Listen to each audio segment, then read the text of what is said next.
Hi, I'm going to show you how to make a coverage versus length plot from a SPAdes scaffolds.fasta assembly file. So here's my assembled file that I made with SPAdes. If I open it with a text editor, you'll see that it's got a header for node 1, the sequence of node 1, followed by the other nodes, all the way down to the smallest scaffold here. So there's about 25,000 scaffolds in here. I'm going to do everything in Excel. I'm using Excel for Mac 2011 in this example.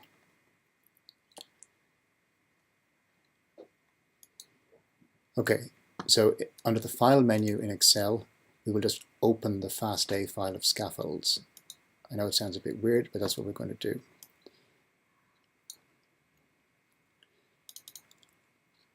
Okay, you get this dialog. Just hit Next, Next, Finish.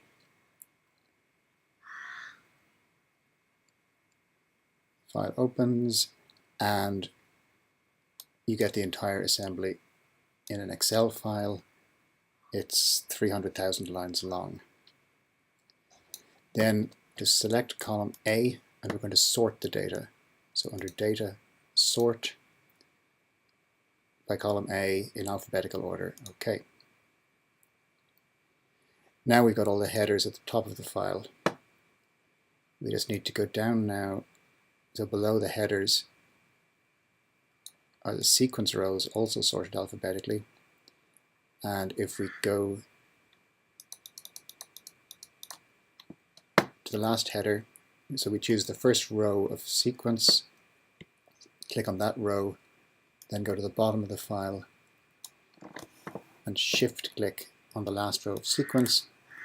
All the sequence is highlighted, and we can now delete that, and we're just left with the headers. I'm going to save that now as a new file.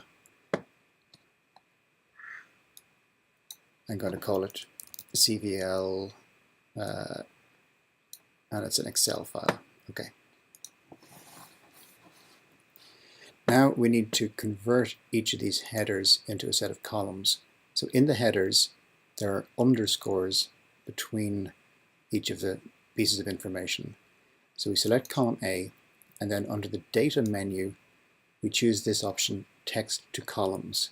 Now this is something that varies a little bit between different versions of Excel, but any version of Excel should allow you to convert text into columns somehow.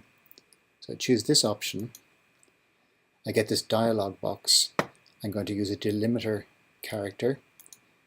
By default, the delimiter is tab, but we're going to choose underscore as the delimiter. So I type underscore in this box, and down here you can see what's going to happen. Click Next and Finish. Okay, so now we have different columns with the different quantities in them. So column D is the lengths of the scaffolds, and column F is the coverage of each scaffold. So I choose those two columns using Command click, go into the charts, and I'm going to make a scatter plot, marked scatter. Like this. It'll take a moment, and then we'll get our plot. Here it is. Just make it bigger.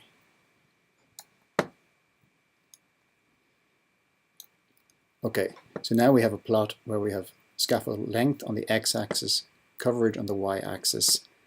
We just need to change the coverage so that it's on a log scale. So double click on the y-axis. You get this dialog, and here click logarithmic scale. Okay, and now we've got our CVL plot. This is the same example as in figure 2 of the manuscript. I think it's better if you make the points a bit smaller so that you can see in more detail what's going on. So just double click on any point. You get this dialog marker style. I would make the markers a bit smaller than the default. And maybe let's make them red.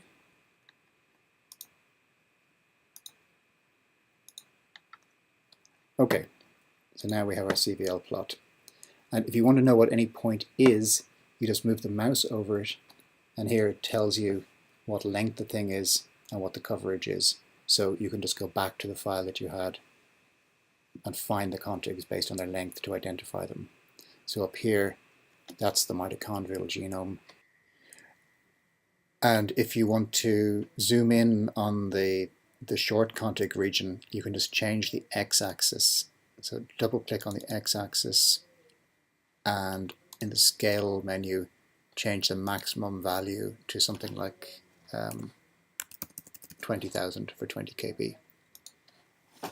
Okay, so now you can see a bit more closely, and again, by putting a mouse over, you can identify what any of the particular contigs are. Okay, that's it. Thank you for listening.